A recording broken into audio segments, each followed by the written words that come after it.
It's funny, my relationship with my heritage has changed a lot recently. So when I was younger, um, I was very heavily involved in sort of African culture. You know, the food that we would eat. We'd eat in Somalian restaurants all the time. We'd be making curry goats at home. We'd eat with our hands. And I really enjoyed that. But when I was 7 years old, I was put into foster care.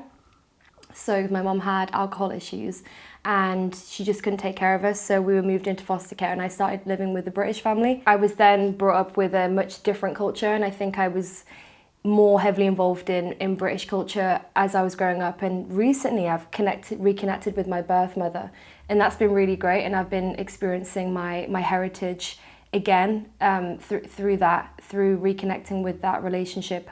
I've been able to start to experience what Somalian culture is really like, what Egyptian culture is really like, and it's been really lovely. So my heritage is something that I feel like I'm exploring more and more as I get older and as I mature, and I'm becoming a lot more interested in it. And it's interesting because even though I wasn't brought up with my mother, I still felt really drawn to things from that culture.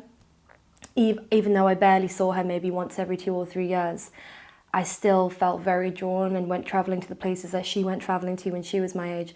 So despite my upbringing, I still felt my heritage sort of embedded within my DNA. It was kind of genetic, and I was still interested in a lot of similar things to what she's interested in. People couldn't tell where I was from, so I felt a bit misplaced at times.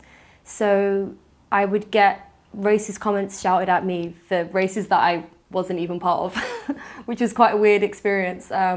So I would get called like Paki and things like that when I was at school, because I looked maybe a bit like sort of darker skin, maybe a bit Asian looking. So a lot of children at school thought I was Asian. And so they would kind of call me names for that. And then at high school, there was like one racist comment that was made to me in class, and the guy got expelled for a few days. But like nothing really in particular. I don't really feel like I've been held back through my culture and race. I don't feel like I've had less opportunities offered to me, because I think I've just kind of been in the middle, being sort of half black and half white.